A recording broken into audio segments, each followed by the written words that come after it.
بسم اللہ الرحمن الرحیم۔ السلام علیکم ناظرین، آج کی ویڈیو میں ہم آپ کو تعلیمات نبوی اور عادات نبوی سے آگاہ کریں گے۔ احادیث مبارکہ کی روشنی میں ہم آپ کو بیویوں میں عدل، میاں بیوی میں راز کی حرمت، بے پردہ خواتین کے بارے میں رسول اکرم صلی اللہ علیہ وآلہ وسلم کے فرمان، دنیا کی محبت کے بارے میں رسول اکرم صلی اللہ علیہ وآلہ وسلم کے فرمان، کسی مسلمان کو اگر کوئی حقیر سمجھتا ہے تو اس کے بارے میں رسول اکرم صلی اللہ علیہ وآلہ وسلم نے کیا فرمایا ہے، زنا کتنا بڑا گناہ ہے اور اس کی کیا سزا ہے، تکبر کرنے والے کے بارے میں رسول اکرم صلی اللہ علیہ وآلہ وسلم نے کیا فرمایا ہے، میانہ روی اختیار کر کے ہمیں اپنی زندگی کیسے گزارنی چاہیے، اور اسی طرح سے کنجوسی کرنے والے کے بارے میں رسول اکرم صلی اللہ علیہ وآلہ وسلم نے کیا فرمایا ہے، اور ناظرین نیک عورت کی کیا علامات ہیں اور نیک عورت کے بارے میں رسول اکرم صلی اللہ علیہ وآلہ وسلم کا کیا فرمان ہے۔ اس کے علاوہ بھی ناظرین اور بہت سی احادیث مبارکہ کی روشنی میں رسول اکرم صلی اللہ علیہ وآلہ وسلم کی عادات اور تعلیمات آپ تک پہنچائیں گے، جن کو اپنا کر نہ صرف ہم اپنی یہ زندگی سنوار سکتے ہیں بلکہ اپنی آنے والی ابدی زندگی کو بھی سنوار سکتے ہیں۔ تو آج کی یہ ویڈیو ہماری انتہائی اہم ہونے والی ہے، اس کو بغیر سکپ کیے آخر تک لازمی دیکھیے گا۔ ناظرین، اولاد کی تربیت اور اسلامی اخلاق کی تعلیم میں نیک عورت کا کردار بہت اہم ہے، اس لیے نبی اکرم صلی اللہ علیہ وآلہ وسلم نے شادی کے وقت بیوی کے انتخاب کے لیے چند اوصاف کا تعین کر دیا ہے۔ نبی کریم صلی اللہ علیہ وآلہ وسلم نے فرمایا، عورت سے نکاح میں 4 چیزیں مد نظر رکھی جاتی ہیں: مال، حسب نسب، خوبصورتی اور دین۔ تم دین والی عورت منتخب کرو، اللہ تمہارا بھلا کرے۔ نبی اکرم صلی اللہ علیہ وآلہ وسلم نے فرمایا، مومن کے لیے اللہ کے تقوی کے بعد سب سے بہتر چیز نیک بیوی ہے، جسے وہ حکم دے تو وہ اس کی اطاعت کرے، اسے دیکھے تو وہ اسے خوش کر دے، اگر اس پر قسم ڈال دے تو وہ قسم پوری کرے، اور جب وہ گھر میں موجود نہ ہو تو وہ اپنے نفس اور اس کے مال کی حفاظت کرے۔ نبی کریم صلی اللہ علیہ وآلہ وسلم نے ایسی خوبصورت عورت سے نکاح کرنے سے منع فرمایا ہے جس کی تربیت بد اخلاق خاندان میں ہوئی ہو۔ نبی کریم صلی اللہ علیہ وآلہ وسلم نے فرمایا، گندگی کے ڈھیر کے سبزے سے بچو۔ لوگوں نے پوچھا، اے اللہ کے رسول صلی اللہ علیہ وآلہ وسلم، ڈھیر کے سبزے سے کیا مراد ہے؟ آپ صلی اللہ علیہ وآلہ وسلم نے فرمایا، برے خاندان کی خوبصورت عورت۔ رسول اللہ صلی اللہ علیہ وآلہ وسلم نے ایسے مرد کو رشتہ دینے کی تلقین فرمائی جس کی دیانت، امانت اور اخلاق پسندیدہ ہوں۔ اس کی وجہ یہ ہے کہ اگر خاوند خراب ہو تو بیوی اور بچے بھی خرابی کا شکار ہو جاتے ہیں۔ آپ صلی اللہ علیہ وآلہ وسلم نے فرمایا، جب تم میں سے کوئی ایسا آدمی رشتہ طلب کرے جس کا دین اور اخلاق تمہیں پسند ہو تو اسے رشتہ دے دو، اگر تم ایسا نہیں کرو گے تو زمین میں بڑا فتنہ اور وسیع فساد برپا ہو جائے گا۔ ام المومنین عائشہ رضی اللہ تعالی عنہا فرماتی ہیں، رسول اللہ صلی اللہ علیہ وآلہ وسلم ازواج مطہرات میں باریاں تقسیم کرتے اور انصاف کرتے اور کہتے، اے اللہ، جس چیز کا میں مالک ہوں اور اس میں یہ میری تقسیم ہے، جس چیز کا تو مالک ہے اور مجھے اس میں اختیار نہیں، قلبی میلان، اس میں مجھے ملامت نہ کرنا۔ رسول اللہ صلی اللہ علیہ وآلہ وسلم نے بیعت عقبہ ثانیہ کرنے والوں سے عدل و انصاف کرنے کی بیعت لی تھی، چاہے وہ کہیں بھی ہوں۔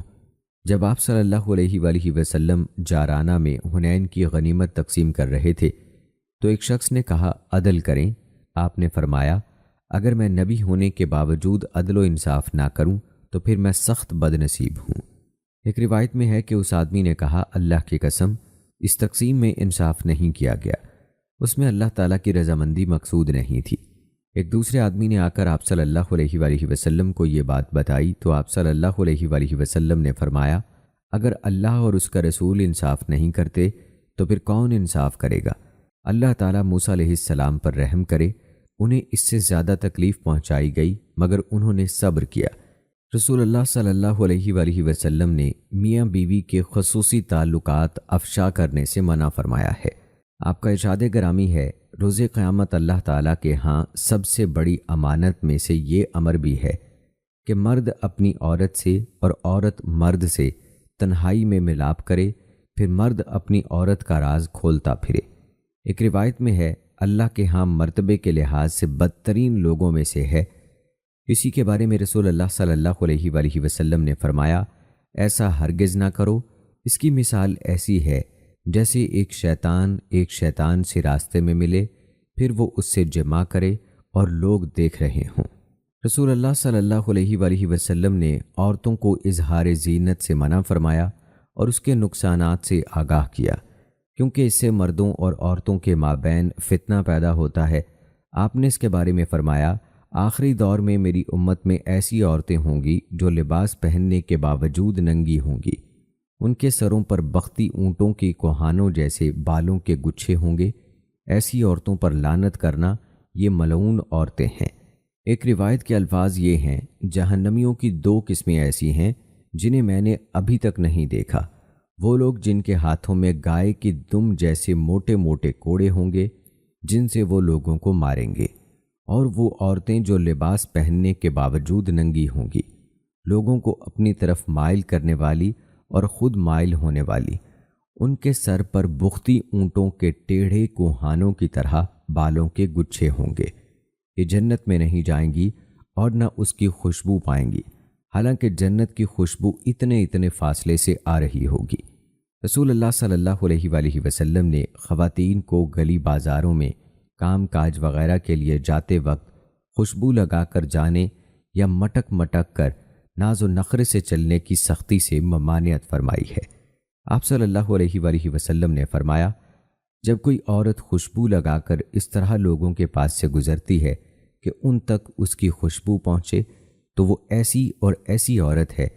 اس موقع پر آپ نے بڑے سخت الفاظ استعمال کیے۔ نسائی کی روایت میں ہے وہ زانیہ ہے۔ نیز فرمایا، جو عورت خوشبو لگائے وہ ہمارے ساتھ عشاء کی نماز پڑھنے نہ آئے۔ وہ اعلیٰ اخلاق حمیدہ جن میں رسول اللہ صلی اللہ علیہ وآلہ وسلم نے اپنا بے مثل اسوہ حسنہ پیش فرمایا اور لوگوں کو ان کی رغبت دلائی، ان میں سے ایک نمایاں وصف مال خرچ کرنا اور صدقہ کرنا ہے۔ جب ایک مسلمان اپنے اہل و عیال پر ثواب حاصل کرنے کی نیت سے مال خرچ کرتا ہے تو وہ اس کے لیے صدقہ ہوتا ہے۔ 1 دینار جسے تم نے اللہ تعالیٰ کے راستے میں خرچ کر دیا، 1 دینار جسے تم نے کسی غلام کی آزادی میں صرف کر دیا، 1 دینار جسے تم نے کسی مسکین پر صدقہ کر دیا، 1 دینار جسے تم نے اپنے اہل و عیال پر خرچ کر دیا، سب سے زیادہ ثواب اس دینار پر ملے گا جو تم نے اپنے اہل و عیال پر خرچ کیا۔ اسی طرح نبی کریم صلی اللہ علیہ وآلہ وسلم نے فرمایا، وہ 7 افراد جنہیں اللہ تعالیٰ اس دن سایہ مہیا فرمائے گا جس دن اس کے سائے کے سوا کوئی سایہ نہ ہوگا، ان میں سے ایک آدمی وہ ہے جو اس قدر چھپا کر صدقہ کرتا ہے کہ اس کے بائیں ہاتھ کو بھی دائیں ہاتھ کے خرچ کرنے کا پتہ نہیں چلتا۔ سعد بن ابی وقاص رضی اللہ تعالیٰ عنہ نے اپنا 2/3 مال صدقہ کرنے کا ارادہ کیا تو رسول اللہ صلی اللہ علیہ وآلہ وسلم نے ان سے فرمایا، اور آپ جو چیز بھی اللہ تعالیٰ کی رضا حاصل کرنے کی غرض سے خرچ کریں گے آپ کو اس کا ثواب ملے گا، حتیٰ کہ جو لقمہ آپ اپنی بیوی کے منہ میں ڈالیں وہ بھی آپ کے لیے ثواب کا باعث ہے۔ ہر دن جب لوگ صبح کرتے ہیں 2 فرشتے نازل ہوتے ہیں، ان میں سے ایک کہتا ہے، اے اللہ خرچ کرنے والے کو اس کا نیم البدل عطا فرما۔ دوسرا کہتا ہے، اے اللہ کنجوسی کرنے والے کا اصل مال بھی برباد کر دے۔ جو شخص اللہ تعالیٰ کی خاطر جتنی مقدار بھی خرچ کرے گا اس کے لیے اس کا ثواب 700 گنا تک لکھا جائے گا۔ عام مسکین پر صدقہ کرنا ایک صدقہ ہے، مگر رشتہ دار مسکین پر خرچ کرنا 2 صدقے شمار ہوتے ہیں، ایک صدقہ اور دوسرا صلہ رحمی۔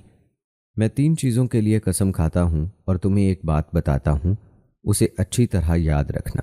وہ 3 چیزیں جن پر قسم کھاتا ہوں وہ یہ ہیں، صدقہ کسی بندے کے مال کو کم نہیں کرتا۔ جس بندے پر کوئی ظلم و زیادتی کی جائے اور وہ اس پر صبر کرے تو اللہ تعالیٰ اس کی عزت میں اضافہ کرتا ہے۔ جو بندہ سوال کا دروازہ کھولے اللہ تعالیٰ اس کے لیے فقر کا دروازہ کھول دیتا ہے۔ جب بھی کوئی شخص حلال اور پاکیزہ مال سے صدقہ کرتا ہے اور یاد رکھو کہ اللہ تعالیٰ صرف حلال اور پاکیزہ مال ہی قبول کرتا ہے، تو رحمان اسے اپنے داہنے ہاتھ سے پکڑتا ہے، اگرچہ وہ ایک کھجور ہی ہو، پھر وہ صدقہ رحمان کے ہاتھ میں پھلتا پھولتا رہتا ہے، حتیٰ کہ وہ پہاڑ سے بھی بڑا ہو جاتا ہے۔ جس طرح تم اپنے بچھڑے یا اونٹ کے بچے کو پالتے پوستے ہو، تم میں سے جو آگ سے بچ سکتا ہے وہ بچے چاہے آدھی کھجور ہی کے ذریعے سے۔ تم میں سے ہر شخص آگ سے بچنے کی کوشش کرے چاہے نصف کھجور کے ذریعے سے، اگر یہ بھی نہ ملے تو اچھی اور پاکیزہ باتیں کر کے جہنم سے بچے۔ اے مسلمان عورتوں، کوئی عورت اپنی پڑوسن کے تحفے کو حقیر نہ سمجھے، چاہے وہ بکری کا ایک کھر ہی ہو۔ اس کے بارے میں احادیث بہت زیادہ ہیں، اور رسول اللہ صلی اللہ علیہ وآلہ وسلم، صحابہ کرام اور تابعین کی زندگی میں اس کی بے شمار عملی مثالیں موجود ہیں۔ اسی طرح دوستو، نبی کریم صلی اللہ علیہ وآلہ وسلم نے فخر و تکبر کی مذمت کی ہے۔ جن اخلاق قبیحہ سے رسول اللہ صلی اللہ علیہ وآلہ وسلم نے منع فرمایا ہے اور لوگوں کو ان سے بچنے کی تلقین کی ہے، ان میں ایک بدترین برائی تکبر ہے۔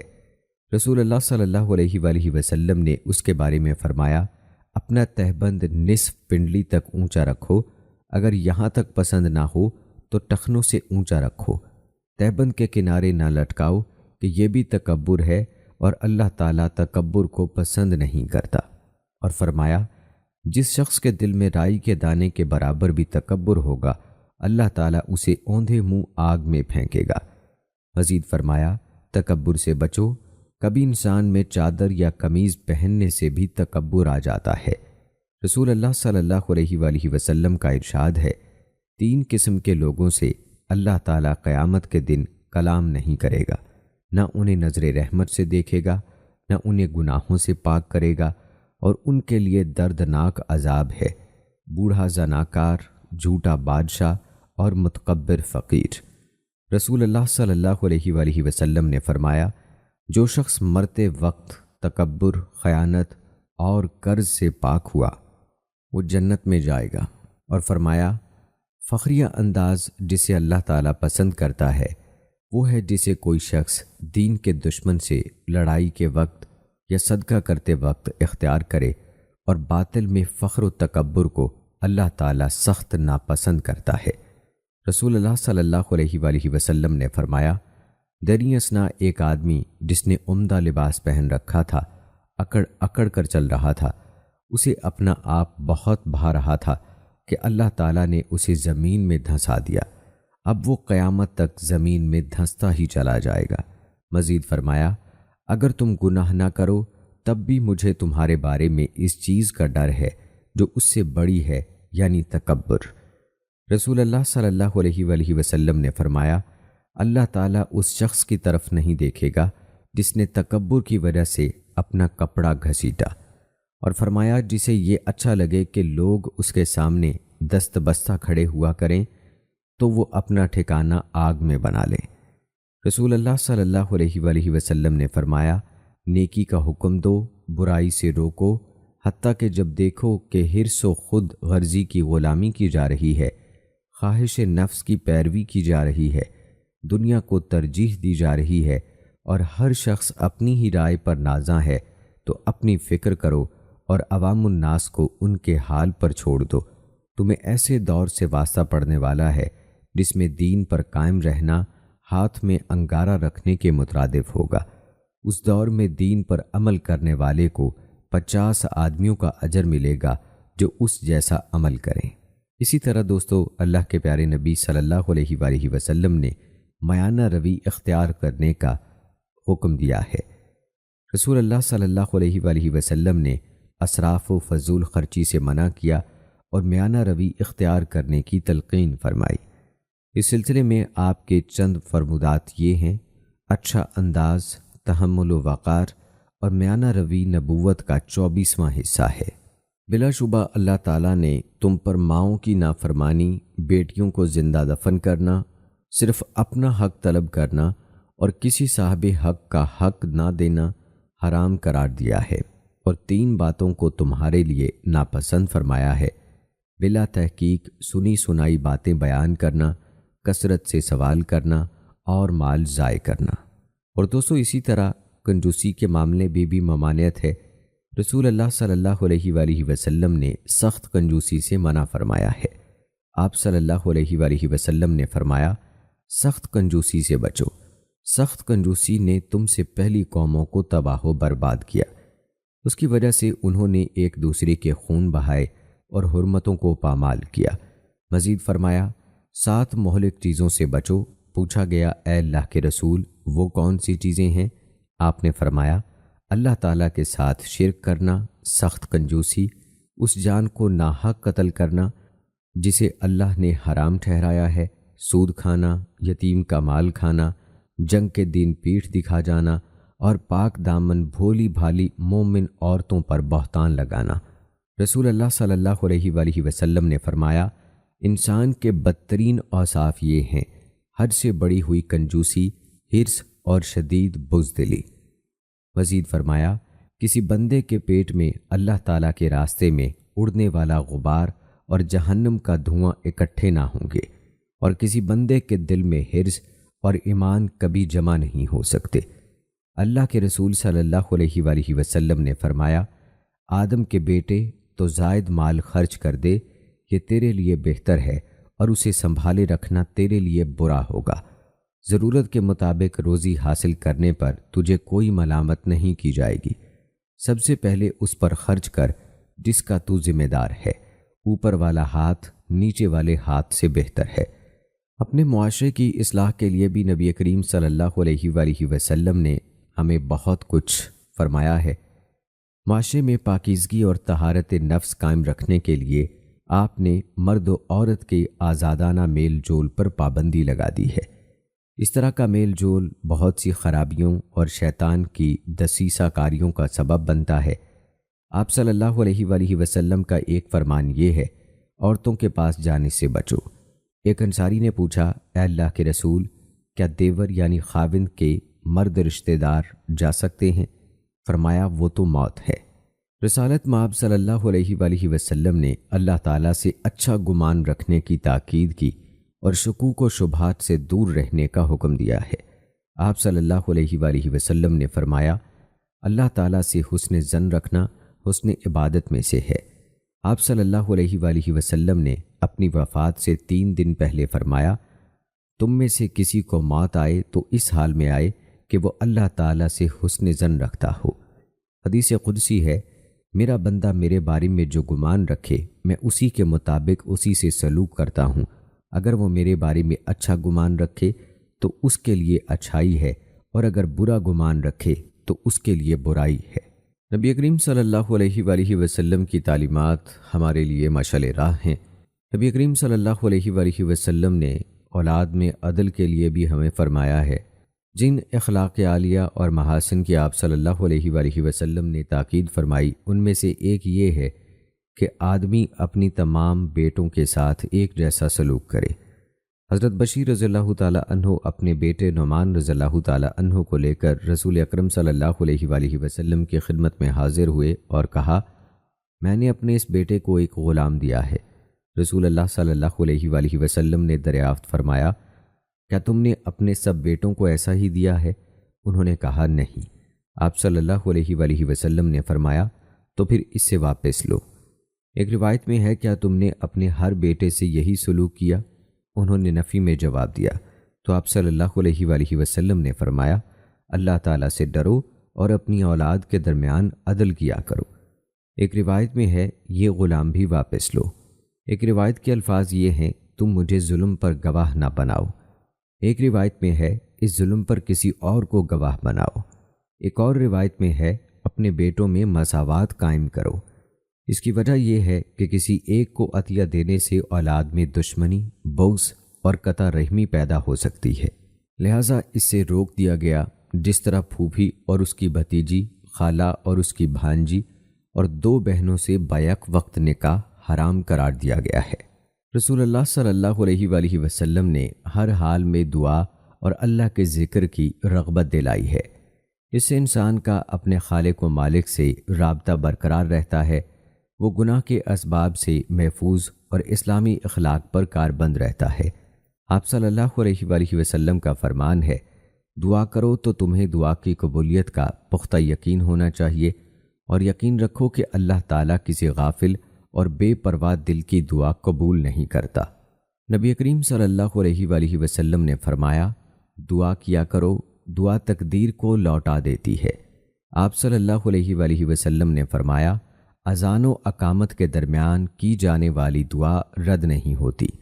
مزید فرمایا، انسانوں میں سب سے بڑا عاجز وہ ہے جو دعا کرنے سے عاجز ہے، اور سب سے بڑا بخیل وہ ہے جو سلام کرنے میں بخل کرتا ہے۔ رسول اللہ صلی اللہ علیہ وآلہ وسلم نے فرمایا، جسے یہ پسند ہے کہ پریشانی اور شدائد کے وقت اس کی دعا قبول ہو، وہ خوشحالی میں کثرت سے دعا کیا کرے۔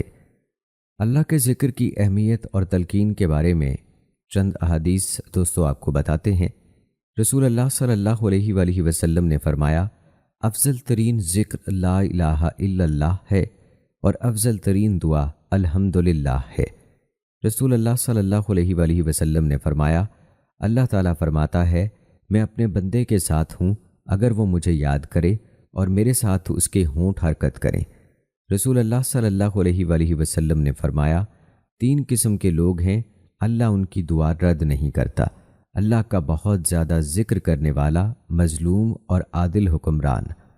حدیث قدسی میں آیا ہے، اللہ عز و جل فرماتا ہے، میں اپنے بندے کے گمان کے مطابق سلوک کرتا ہوں جو وہ مجھ سے رکھے۔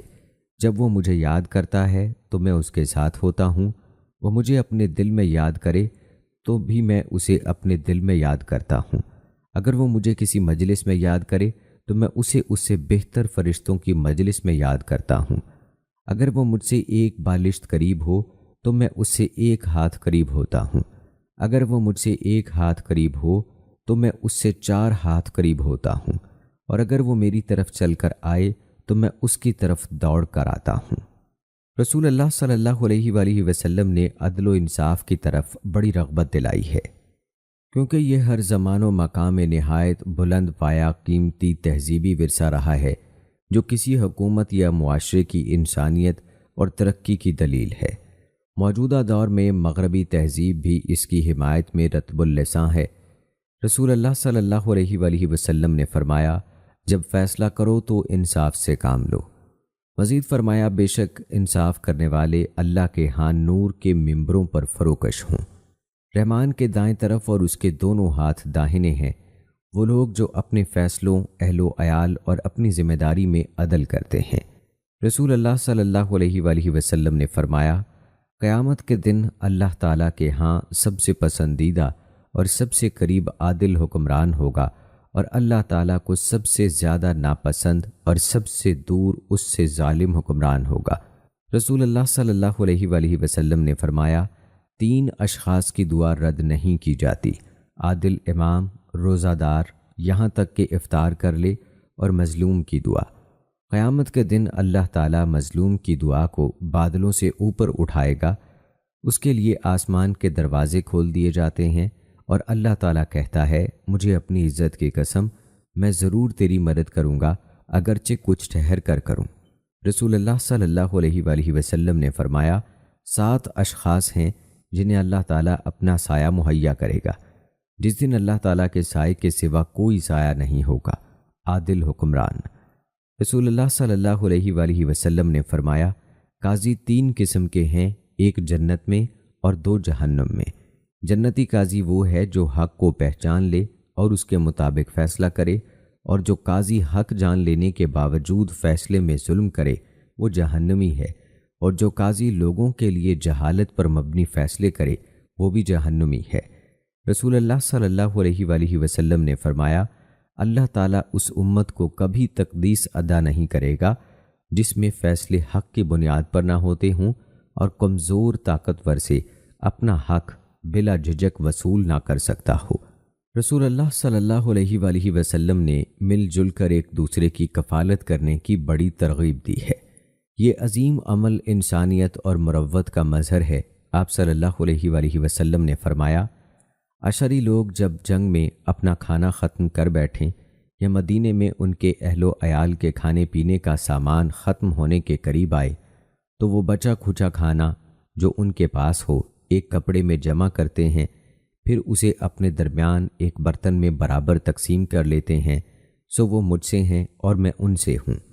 شریعت اسلامیہ میں زکوٰۃ کی فرضیت اور رسول اللہ صلی اللہ علیہ وآلہ وسلم کی حیات طیبہ میں اس کا عملی نفاذ اسی خصوصیت کے پیش نظر کیا گیا تھا کہ کمزوروں کی عزت نفس قائم رہے اور ان کے دل و مراء اغنیاء کے خلاف کینہ، بغض اور حسد کے جذبات سے بھی محفوظ رہیں۔ رسول اللہ صلی اللہ علیہ وآلہ وسلم نے طلب علم اور فہم دین کی طرف خصوصی توجہ دلائی، کیونکہ امت کے لیے سب سے بڑی آفت دین سے ناواقفیت ہے۔ آپ صلی اللہ علیہ وآلہ وسلم نے فرمایا، علم کی فضیلت عبادت کی فضیلت سے زیادہ ہے، اور تمہارے دین کی بہترین خوبی تقوی اور پرہیزگاری ہے۔ نبی کریم صلی اللہ علیہ وآلہ وسلم کا ارشاد ہے، دنیا ملعون ہے، دنیا کی ہر چیز ملعون ہے، سوائے اللہ کے ذکر کے یا جو اس سے تعلق رکھے یا عالم یا متعلم کے۔ رسول اللہ صلی اللہ علیہ وآلہ وسلم سے ایک عالم اور ایک عابد کا ذکر کیا گیا تو آپ صلی اللہ علیہ وآلہ وسلم نے فرمایا، عابد پر عالم کی فضیلت اس قدر ہے جس قدر میری فضیلت تم میں سے ایک عام آدمی پر۔ رسول اللہ صلی اللہ علیہ وآلہ وسلم نے ابو ذر رضی اللہ تعالی عنہ سے فرمایا، ابو ذر، تم صبح کے وقت جا کر کتاب اللہ کی ایک آیت کا علم حاصل کر لو، یہ تمہارے لیے 100 رکعت پڑھنے سے بہتر ہے، اور اگر تم صبح جا کر علم کا ایک پورا باب جس پر عمل کیا جائے یا نہ کیا جائے سیکھ لو تو یہ تمہارے لیے 1000 رکعت پڑھنے سے بہتر ہے۔ نبی کریم صلی اللہ علیہ وآلہ وسلم نے فرمایا، جب انسان مر جاتا ہے تو اس کے اعمال کا ثواب منقطع ہو جاتا ہے، سوائے 3 چیزوں کے: صدقہ جاریہ، وہ علم جس سے فائدہ اٹھایا جاتا رہے، نیک اولاد جو اس کے لیے دعا کرتی رہے۔ رسول اللہ صلی اللہ علیہ وآلہ وسلم نے فرمایا، جو شخص علم حاصل کرنے کے لیے کسی راستے پر چل پڑتا ہے، اللہ تعالیٰ اسے جنت کے راستے پر چلا دیتا ہے، فرشتے اس کے لیے اپنے پر جھکاتے ہیں، عالم کے لیے زمین و آسمان کی ہر چیز استغفار کرتی ہے، حتیٰ کہ پانی میں مچھلیاں بھی۔ عالم کی فضیلت عابد پر ایسے ہے جیسے چاند کی فضیلت ستاروں پر۔ علماء انبیاء کے وارث ہیں۔ انبیاء نے وراثت میں نہ کوئی درہم چھوڑا نہ دینار، انہوں نے صرف علم کا ورثہ چھوڑا۔ جس نے یہ وراثت حاصل کر لی اس نے وافر حصہ حاصل کر لیا۔ رسول اللہ صلی اللہ علیہ وآلہ وسلم نے عالم کی لغزش کے نقصان سے بچنے کی تاکید کی ہے۔ آپ صلی اللہ علیہ وآلہ وسلم نے عالم کی غلطی تلاش کرنے سے بھی منع فرمایا ہے۔ عبداللہ بن مسعود رضی اللہ تعالی عنہ کا ارشاد ہے، پڑھنا پڑھانا نماز کے برابر ہے۔ ابو درداء رضی اللہ تعالی عنہ نے کہا، تھوڑی دیر کے لیے تعلیم و تعلم کئی راتوں کے قیام سے بہتر ہے۔ حضرت ابو ہریرہ رضی اللہ تعالی عنہ نے کہا، میں کچھ دیر کے لیے بیٹھ کر دین کی سمجھ حاصل کر لوں، یہ مجھے ساری رات کے قیام سے زیادہ پسند ہے۔ نبی کریم صلی اللہ علیہ وآلہ وسلم نے قناعت، تھوڑے پر صبر کرنے اور زہد یعنی دنیا سے بے رغبت رہنے کی ترغیب دلائی ہے۔ اس میں افراد اور معاشرے کے لیے بیشتر فوائد پوشیدہ ہیں۔ اس کے برعکس لالچ انسان کو خراب کرتا ہے، اور اگر کوئی شخص اللہ تعالیٰ کی تقسیم پر راضی نہ رہے تو زندگی کے تمام معاملات میں بگاڑ پیدا ہو جاتا ہے۔ اس سلسلے میں رسول اللہ صلی اللہ علیہ وآلہ وسلم کے ارشادات آپ کو بتاتے ہیں۔ نبی کریم صلی اللہ علیہ وآلہ وسلم نے فرمایا، خوشخبری ہے اس شخص کے لیے جسے اسلام کی ہدایت نصیب ہو گئی، ضرورت کے مطابق سامان زندگی مل گیا اور اس نے قناعت اختیار کی۔ وہ شخص کامیاب ہے جو مطیع و فرمانبردار ہو گیا، اسے ضرورت کے مطابق رزق مل گیا اور اللہ تعالیٰ نے اسے اپنے عطا کردہ رزق پر راضی اور مطمئن کر دیا۔ رسول اللہ صلی اللہ علیہ وآلہ وسلم نے حضرت ابو ہریرہ رضی اللہ تعالی عنہ سے فرمایا، ابو ہریرہ، پرہیزگار بن جاؤ، تم سب لوگوں سے زیادہ عبادت گزار بن جاؤ گے، قناعت پسند بن جاؤ، سب لوگوں سے زیادہ شکر گزار بن جاؤ گے، لوگوں کے لیے وہی پسند کرو جو تم اپنے لیے پسند کرتے ہو، تم مومن بن جاؤ گے، اپنے پڑوسی اور ساتھی سے بہترین سلوک کرو، تم مطیع و فرمانبردار بن جاؤ گے، کم ہنسا کرو، زیادہ ہنسنا دل کو مردہ کر دیتا ہے۔ رسول اللہ صلی اللہ علیہ وآلہ وسلم نے فرمایا، اس کی طرف دیکھو جو تم سے پست و تنگ دست ہے اور اس کی طرف نہ دیکھو جو تم سے خوشحال ہے، چنانچہ اس طرح تم اللہ تعالیٰ کی نعمتوں کو حقیر نہ سمجھو گے۔ نبی کریم صلی اللہ علیہ وآلہ وسلم نے فرمایا، تونگری سامان دنیا کی کثرت سے نہیں ہوتی بلکہ تونگری دل کی تونگری ہے۔ رسول اللہ صلی اللہ علیہ وآلہ وسلم نے حصول مال کے وقت حلت و حرمت کے سلسلے میں بے احتیاطی اور سستی سے منع فرمایا۔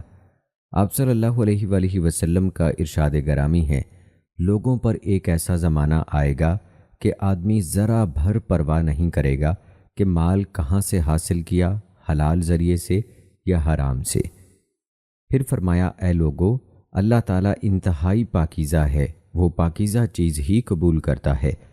اس لیے اللہ تعالیٰ نے عام ایمان والوں کو بھی وہی حکم دیا جو عالی مرتبت پیغمبروں کو دیا۔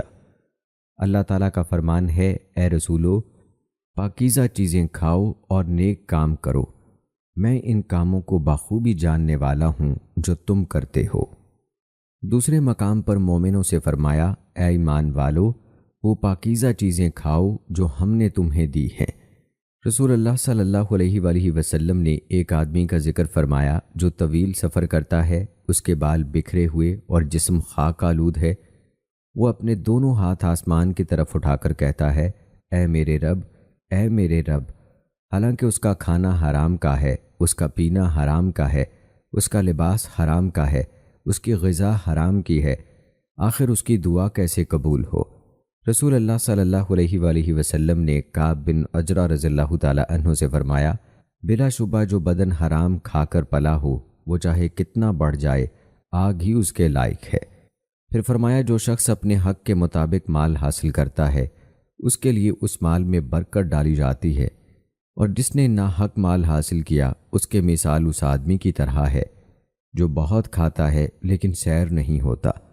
نبی کریم صلی اللہ علیہ وآلہ وسلم نے تحقیق و تفتیش کے سلسلے میں بھی بہترین نمونہ پیش فرمایا تاکہ لوگوں کو محض شبہات کی بنا پر ملزم نہ ٹھہرایا جائے۔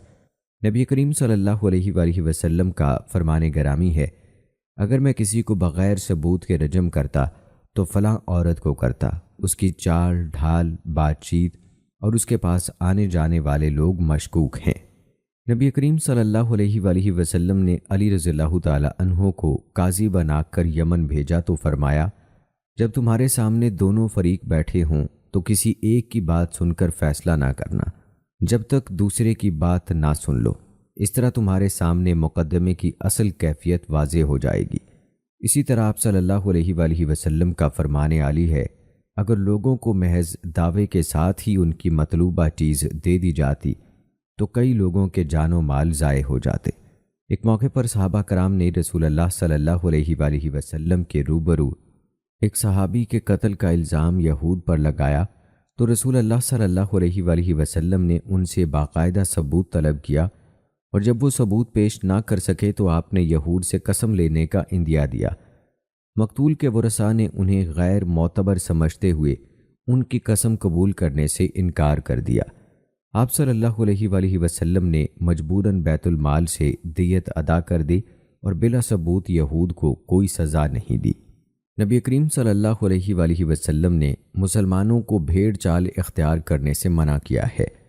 آپ نے فرمایا، نیک لوگ ایک ایک کر کے فوت ہو جائیں گے، اور جو کہ چھان یا ردی کھجور جیسے نکمے لوگ باقی رہ جائیں گے، اللہ تعالیٰ ان کی ذرا بھر پرواہ نہیں کرے گا۔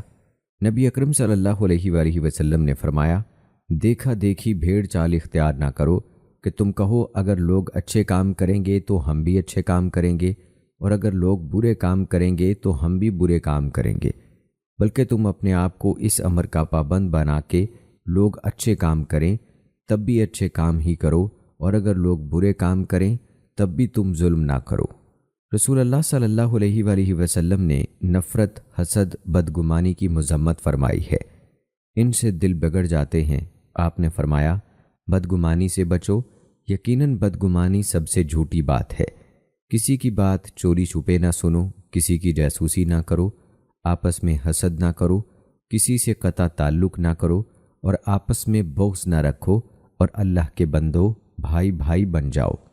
رسول اللہ صلی اللہ علیہ وآلہ وسلم نے فرمایا، پہلی امتوں کی بیماری حسد اور بغض تم میں بھی سرایت کر گئی ہے، اور یہ مونڈ دینے والی بیماری ہے۔ میں یہ نہیں کہتا کہ یہ بالوں کو مونڈتی ہے، بلکہ یہ دین کو مونڈ دیتی ہے۔ قسم اس ذات کے جس کے ہاتھ میں میری جان ہے، تم جنت میں داخل نہیں ہو سکتے جب تک مومن نہ بنو، اور مومن نہیں بن سکتے جب تک ایک دوسرے سے محبت نہ کرو۔ کیا میں تمہیں ایسی چیز نہ بتاؤں جو تم میں محبت کو قائم کر دے؟ اپنے درمیان سلام دعا عام کرو۔ رسول اللہ صلی اللہ علیہ وآلہ وسلم نے فرمایا، میری امت کو بھی پہلی امتوں والی بیماری لگے گی۔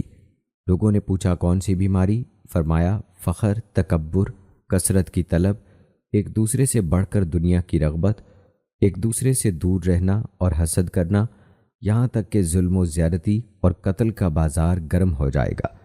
رسول اللہ صلی اللہ علیہ وآلہ وسلم نے فرمایا، دو چیزیں ایک بندے کے دل میں جمع نہیں ہو سکتی، ایمان اور حسد۔ مزید فرمایا، جب تک لوگ ایک دوسرے سے حسد نہیں کریں گے خیریت سے رہیں گے۔ حضرت ابو عبیدہ رضی اللہ تعالی عنہ بحرین سے مال لے کر آئے۔ انصار کو پتہ چلا تو سب نے صبح کی نماز رسول اللہ صلی اللہ علیہ وآلہ وسلم کے ساتھ پڑھی۔ جب آپ نماز سے فارغ ہوئے اور لوگوں کی طرف رخ کیا تو سب قریب قریب آ گئے۔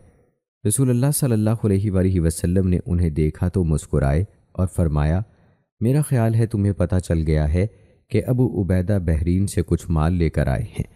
انہوں نے عرض کی، جی ہاں اے اللہ کے رسول صلی اللہ علیہ وآلہ وسلم۔ آپ نے فرمایا، خوش ہو جاؤ اور امید رکھو کہ تمہیں مسرت بخش چیز ملے گی۔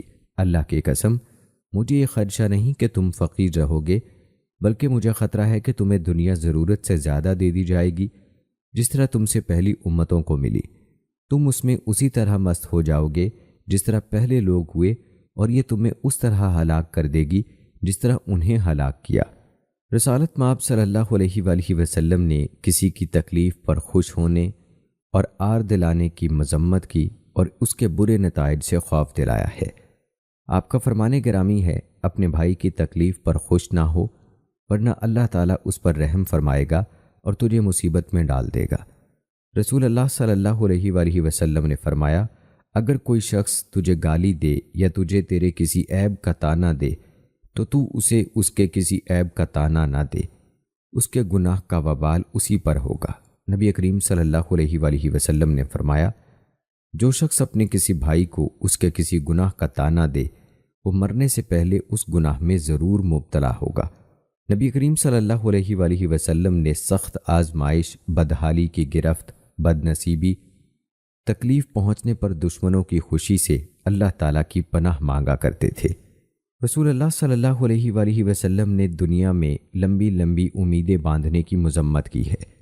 آپ صلی اللہ علیہ وآلہ وسلم نے دعا مانگی ہے، اے اللہ، جو شخص تجھ پر ایمان لائے اور میرے رسول ہونے کی گواہی دے، اس میں اپنی ملاقات کا شوق پیدا فرما، اس کے لیے اپنی تقدیر آسان کر دے اور اسے دنیا کم مقدار میں دے۔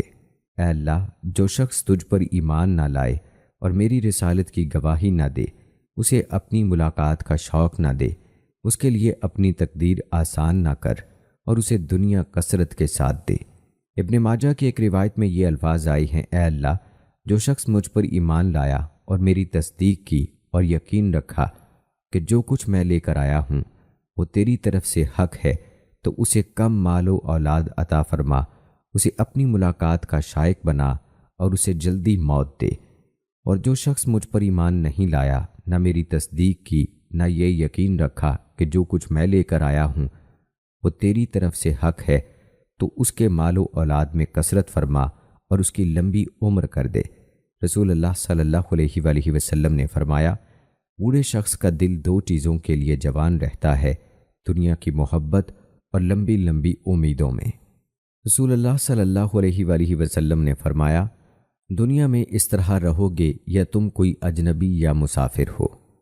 رسول اللہ صلی اللہ علیہ وآلہ وسلم نے ایک آدمی کو نصیحت کرتے ہوئے فرمایا، 5 کو 5 سے قبل غنیمت جانو، اپنی جوانی کو اپنے بڑھاپے سے قبل، اپنی صحت کو اپنی بیماری سے قبل، اپنی امیری کو اپنی غریبی سے قبل، اپنی فراغت کو اپنی مصروفیت سے قبل، اور اپنی زندگی کو اپنی موت سے قبل۔ رسالت مآب صلی اللہ علیہ وآلہ وسلم نے احسان جتلانے کی مذمت فرمائی ہے۔ رسول اللہ صلی اللہ علیہ وآلہ وسلم نے فرمایا، 3 قسم کے آدمی ہیں جن سے اللہ روز قیامت کلام نہیں کرے گا۔ احسان جتلانے والا جو کوئی چیز نہیں دیتا مگر اس کا احسان جتلاتا ہے، جھوٹی قسم کے ذریعے سے اپنے سامان کی فروخت بڑھانے والا، اور اپنا تہبند ٹخنوں سے نیچے لٹکانے والا۔ اسی طرح اللہ تعالیٰ کے پیارے نبی صلی اللہ علیہ وآلہ وسلم نے غصے کے بارے میں فرمایا، رسول اللہ صلی اللہ علیہ وآلہ وسلم نے ضرورت سے زیادہ غصے سے منع کیا ہے۔ آپ نے فرمایا، طاقتور وہ نہیں جو بہت پچھاڑنے والا ہو، طاقتور صرف وہ ہے جو غصے کے وقت اپنے آپ پر قابو رکھے۔ ایک آدمی نے آپ صلی اللہ علیہ وآلہ وسلم سے گزارش کی، مجھے کوئی وصیت کریں۔ آپ صلی اللہ علیہ وآلہ وسلم نے فرمایا، غصہ نہ کرنا۔ اس نے کئی دفعہ پوچھا، آپ نے ہر دفعہ یہی جواب دیا۔ ایک موقع پر رسالت میں آپ صلی اللہ علیہ وآلہ وسلم نے اشج عبد القیس منظر بن عائز سے فرمایا، واقعتاً تم میں 2 خوبیاں ایسی ہیں جنہیں اللہ اور اس کا رسول پسند کرتے ہیں، بردباری اور ٹھہراؤ۔ اسی طرح نبی کریم صلی اللہ علیہ وآلہ وسلم نے کسی مسلمان کو حقیر سمجھنے کی مذمت کی ہے۔ آپ صلی اللہ علیہ وآلہ وسلم کا فرمان ہے، مسلمان مسلمان کا بھائی ہے، وہ اس پر ظلم نہیں کرتا، نہ اسے بے یار و مددگار چھوڑتا ہے، نہ حقیر سمجھتا ہے۔ پھر آپ صلی اللہ علیہ وآلہ وسلم نے اپنے سینے کی طرف اشارہ کرتے ہوئے 3 دفعہ فرمایا، تقویٰ یہاں ہے۔ کسی آدمی کے لیے اتنا شر کافی ہے کہ وہ اپنے مسلمان بھائی کو حقیر سمجھے۔ ہر مسلمان کا خون، مال اور عزت دوسرے مسلمان پر حرام ہے۔ رسول اللہ صلی اللہ علیہ وآلہ وسلم کا ارشاد ہے، کسی مسلمان کی عزت کے متعلق ناحق زبان درازی کرنا سب سے بڑا سود ہے۔ ایک دفعہ عائشہ رضی اللہ تعالی عنہا نے رسول اللہ صلی اللہ علیہ وآلہ وسلم سے اچانک یہ کہہ دیا، صفیہ سے تو آپ کو ایسا اور ایسا کافی ہے۔ ان کا اشارہ صفیہ رضی اللہ تعالی عنہا کے چھوٹے قد کی طرف تھا۔ یہ سن کر آپ صلی اللہ علیہ وآلہ وسلم نے فرمایا، عائشہ تو نے ایسی بات کہی ہے کہ اگر اسے سمندر کے پانی میں ملا دیا جائے تو اس کی کڑواہٹ اس پر غالب آ جائے۔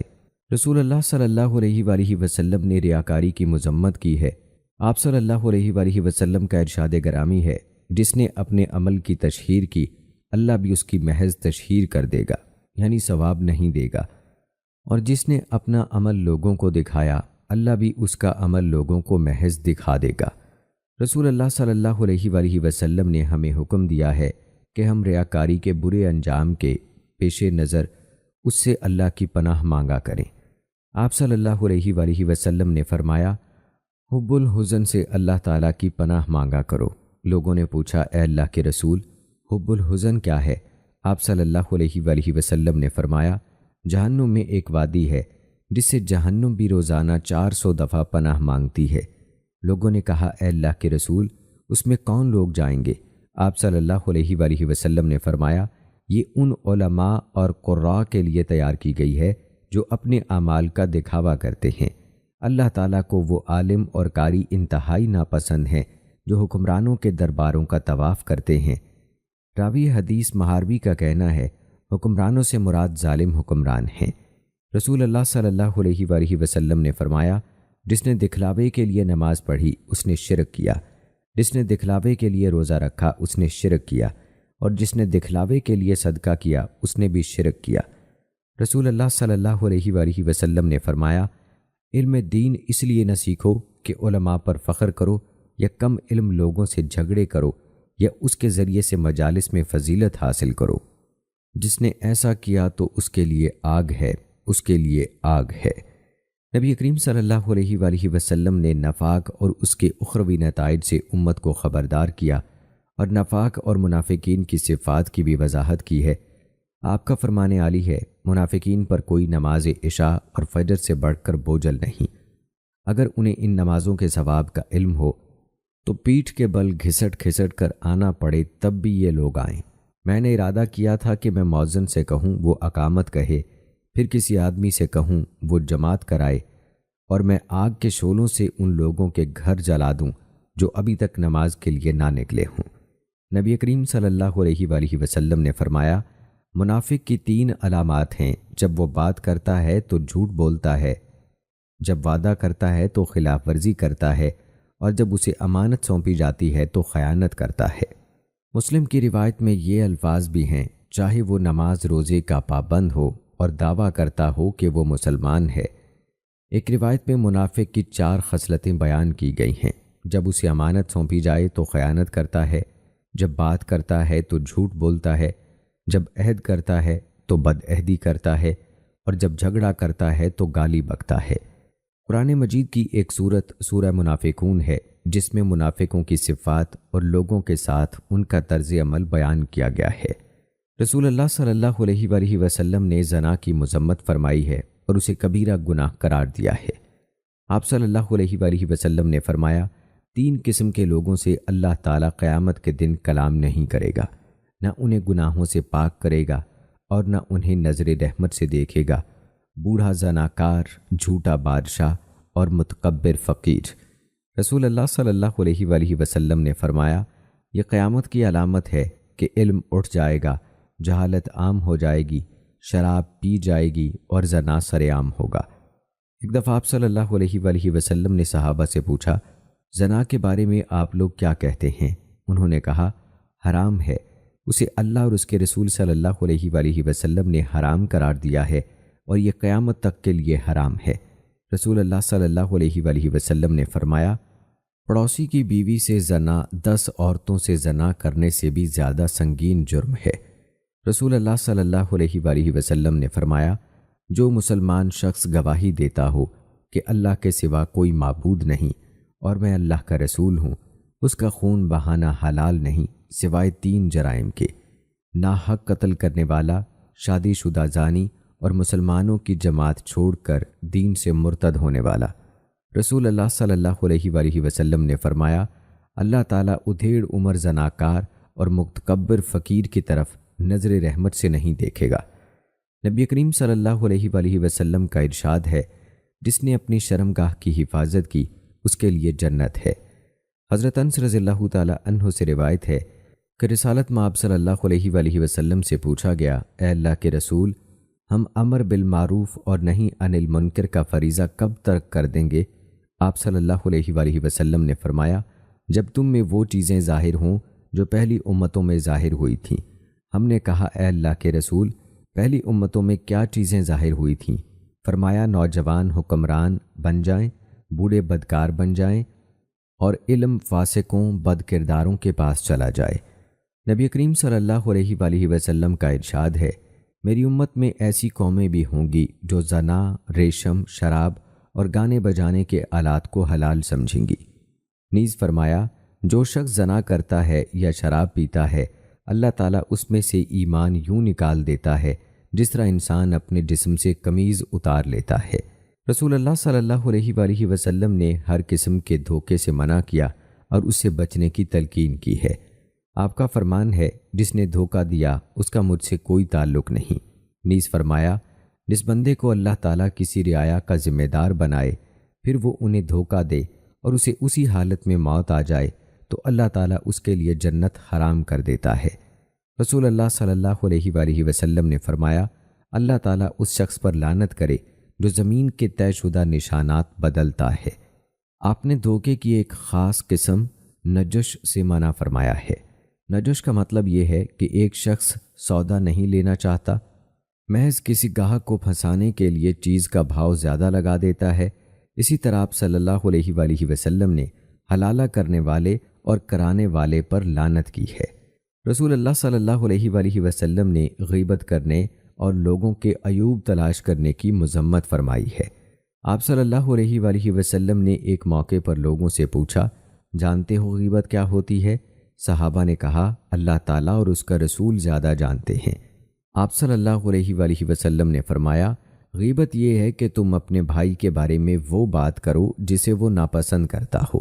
صحابہ رضوان اللہ مجمعین نے آپ صلی اللہ علیہ وآلہ وسلم سے دریافت کیا، اگر فی الواقع اس میں وہ بات موجود ہو؟ آپ صلی اللہ علیہ وآلہ وسلم نے فرمایا، اگر اس میں وہ بات موجود ہو تو یہ غیبت ہے، اور اگر اس میں وہ بات موجود نہ ہو تو پھر یہ بہتان ہوگا۔ نبی اکرم صلی اللہ علیہ وآلہ وسلم کا ارشاد ہے، اے لوگو جو اپنی زبان کے ساتھ ایمان لائے ہو اور ان کے دل میں ایمان داخل نہیں ہوا، مسلمانوں کی غیبت نہ کیا کرو، نہ ان کے عیب تلاش کیا کرو، جس نے ان کے عیب تلاش کیے اللہ تعالیٰ اس کے عیب تلاش کرتا ہے، اور جس شخص کے عیب تلاش اللہ تعالیٰ کرنے لگے تو اسے وہ اس کے گھر میں رسوا کر دیتا ہے۔ نبی اکرم صلی اللہ علیہ وآلہ وسلم 2 قبروں کے پاس سے گزرے تو فرمایا، ان دونوں کو عذاب ہو رہا ہے، اور انہیں کسی بڑے گناہ کی بنا پر عذاب نہیں ہو رہا، ان میں سے ایک کو پیشاب سے نہ بچنے کی وجہ سے عذاب ہو رہا ہے اور دوسرے کو غیبت کی وجہ سے۔ سیدنا صدیق اکبر رضی اللہ تعالی عنہ سے روایت ہے کہ نبی اکرم صلی اللہ علیہ وآلہ وسلم نے فرمایا، کیا میں تمہیں اکبر الکبائر یعنی کبیرہ گناہ کے متعلق نہ بتاؤں؟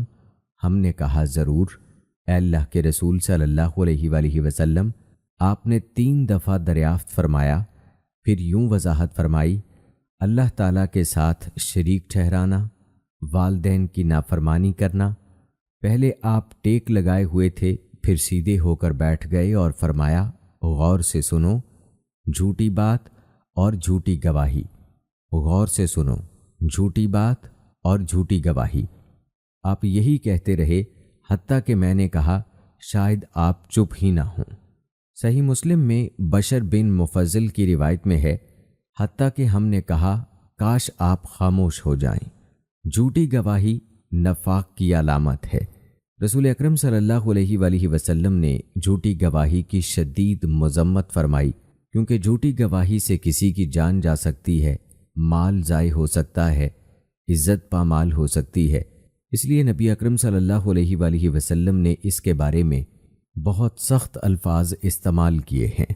آپ صلی اللہ علیہ وآلہ وسلم نے فرمایا، منافق کی 3 علامات ہیں، جب بات کرے گا تو جھوٹ بولے گا، جب وعدہ کرے گا تو خلاف ورزی کرے گا، اور جب اسے امانت سونپی جائے گی تو خیانت کرے گا۔ منافقین آگ کے سب سے گہرے گڑھے میں ہوں گے، جیسا کہ اللہ تعالیٰ نے فرمایا ہے، اس مظنون فعل کو بہت سے دیگر حرام اور رذیل کاموں کے ساتھ بیان کر کے بھی اس کی مذمت کی گئی ہے۔ اسی طرح ناظرین، پڑوسیوں کے حقوق کے بارے میں بھی رسول اکرم صلی اللہ علیہ وآلہ وسلم نے فرمایا، بہت سارے الفاظ میں تاکید کی گئی۔ جبرائیل علیہ السلام مجھے پڑوسی کے ساتھ حسن سلوک کی اتنی تاکید کرتا رہا کہ مجھے خیال ہوا کہ وہ عنقریب اسے وارث بنا دے گا۔ رسول اکرم صلی اللہ علیہ وآلہ وسلم نے حضرت ابو ذر رضی اللہ تعالی عنہ سے فرمایا، ابو ذر، جب تمہارے گھر میں شوربہ پکایا جائے تو اس کا پانی زیادہ کر لیا کرو اور اپنے پڑوسیوں کا خیال رکھا کرو۔ ایک روایت کے الفاظ یوں ہیں، پھر اپنے پڑوسیوں میں سے کوئی اہل خانہ دیکھ کر ان کے گھر مناسب مقدار میں سالن بھیجو۔ نبی اکرم صلی اللہ علیہ وآلہ وسلم نے فرمایا، جو اللہ تعالیٰ اور یوم آخرت پر ایمان رکھتا ہو وہ اپنے پڑوسی کو تکلیف نہ دے۔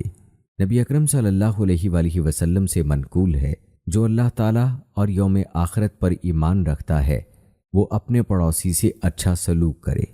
نبی اکرم صلی اللہ علیہ وآلہ وسلم نے فرمایا، اللہ تعالیٰ کے نزدیک بہترین ساتھی وہ ہے جو اپنے ساتھی کے لیے بہترین ہے، اور اللہ کے نزدیک بہترین پڑوسی وہ ہے جو اپنے پڑوسی کے لیے بہترین ہے۔ نبی اکرم صلی اللہ علیہ وآلہ وسلم نے صحابہ سے پوچھا، آپ لوگ چوری کے بارے میں کیا کہتے ہیں؟ انہوں نے کہا، اسے اللہ اور اس کے رسول نے حرام قرار دیا ہے تو یہ حرام ہے۔